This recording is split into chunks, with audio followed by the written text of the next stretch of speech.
Hi.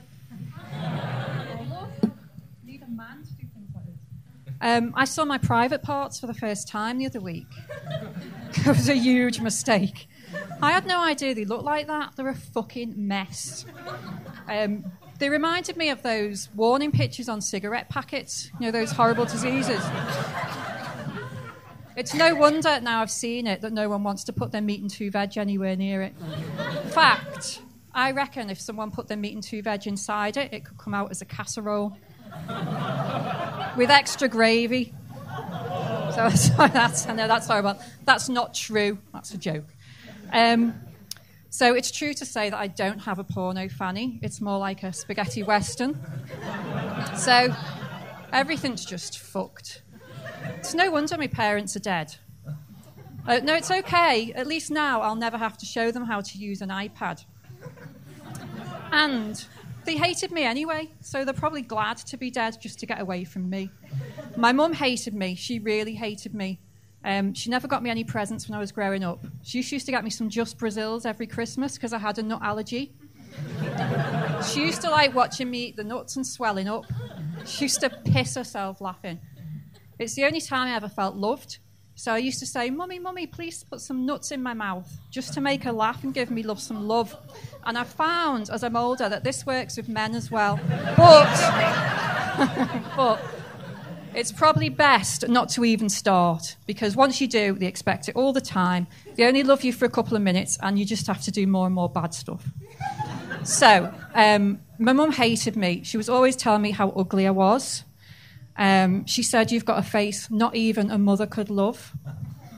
When we went out in public, she used to make me wear a balaclava, but she used to make these special ones. She used to knit them herself with no eyes and mouth holes in them. She never bought me any new clothes. I used to get hand-me-downs, but I didn't have any brothers or sisters, so they were from the dog. So I had lots of coats with no sleeves and no fronts. So obviously I looked like a freak, and I was bullied in school. I used to cry myself to sleep most nights, not just because I slept in an onion sack, but because I was bullied in school. So I told my mum that I was being bullied, so she went straight up to the school, and she found the bullies, and she said, look, my daughter's going to kill herself. If I give you 50 quid, you just try a bit harder and finish her off. But it didn't work because I'm still here and that bitch is dead. And she actually died in a freak accident. She choked on a nut. It was Christmas and I was swelling up after eating a nut. And she was pissing herself laughing, so she had a nut herself and she started choking. And I couldn't help because I was swelling up so much. I did try to help, but I ended up accidentally beating her to death with a baseball bat. So I had to identify her body, and I took a photo just so I'd have something to remember her by, and also because she looked shit, and I thought that'll cheer me up when I'm feeling down. Her mouth was open and she didn't have her teeth in. So I thought, oh no, I'm going to have to tell all the relatives she's dead, and I hate them all, they're all cunts. So I thought, I know, I'll go on Facebook, and I updated my mum's profile picture to her dead face, and I put, goodbye, I'm dead, lols, smiley face. No, I'm not a monster. I put a sad face. She got more likes for that than anything else, so I announced the funeral on Facebook as well. I said that she was going to an event, and it was at the crematorium, and she'd be in a box. I said that I was interested in going, but unlike people who say that, I did actually go. I organised the whole thing, and I said I want this as cheap as possible, no flowers, no food, and if it saves on the gas, can you cook her on a low heat? But I also thought if there's any chance that bitch can feel it, it'll hurt a bit more. So they said, how does she like her hair and makeup? So I thought, well, who gives a fuck? She's dead. Doesn't your face start going mouldy after a few days? But then I thought, no, I could have some fun with this. So I said, well, she'd always had a dream to go to clown school. So they did her up like Ronald McDonald. It was fucking brilliant. And they also did a clown coffin. And when it went into the cooker, it made a honking noise and all the sides fell off. So I sold some souvenirs afterwards. I had her dead face printed up on some balloons because I needed to raise money to take her cat to the vet. There was nothing wrong with it. I just wanted to get it put to sleep. No, I didn't. I love the cat. I hate my mum. I love the cat. The cat's fine. So they gave me this bag of ashes afterwards, and I didn't know what to do with it because she was a miserable bitch and didn't like doing anything. All she did was watch telly and smoke. So I thought, well, I could sit it on the couch in front of the telly. And I thought, no, that's really disrespectful. So I used her as cat litter. And she was really good. There was no clumping and excellent odour control. So I think it's just weird that we're all good at something. Who knew her talent would be absorbing cat shit? So I'm thinking of taking that on Dragon's Den, just as an idea. So my dad's dead as well. He actually committed suicide when I was 15.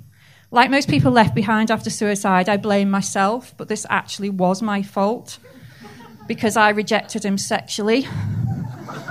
No, I'm sorry I said that. That's fucking horrible, and it's not true. I'm far too needy and insecure to reject anyone sexually.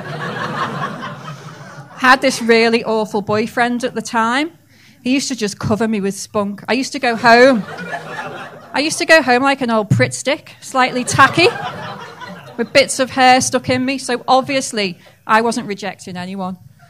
I had very low self-esteem.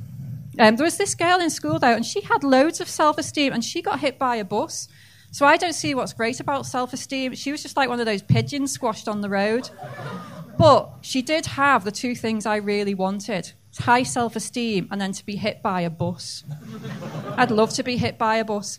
So obviously, I didn't reject anyone. My dad actually rejected me. He said my private parts were a mess.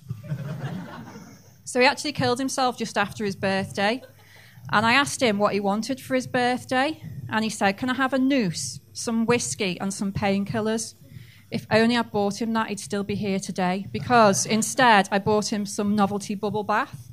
And it was like beer, like a bottle of beer. And he drank it. And they found him under a mound of foam. But I must say, he brought the carpet up lovely. Until the house was repossessed because of all the debt we were in. But never mind, it was clean for a few months. So I did actually love my dad. He used to let me play with his truncheon. He was a policeman. But I didn't see him as much as I'd like because I think he was a bigamist. He had another family. I think he loved them more than me. They were better looking and they had normal private parts. Well, they did on the photos anyway. So I think I'm sort of near the end now, but I think I've got a little bit more. His new family didn't live in cages either, because I had a cage instead of a bedroom. Well, it wasn't really a cage because it did have bars, but it wasn't like a cage like at the zoo. I wasn't like a monkey throwing my own shit out through the bars. I hardly ever did that. I only did it once, and that was because my sisters had a tyre swing in their room, and I really wanted a tyre swing, and I wasn't allowed one. My mum said I was too fat. She said it would bring the ceiling down, and she was probably right because I was a very fat and ugly child, and that's why she didn't love me, and that's why I'm here, an attention-seeking twat. And that's the end.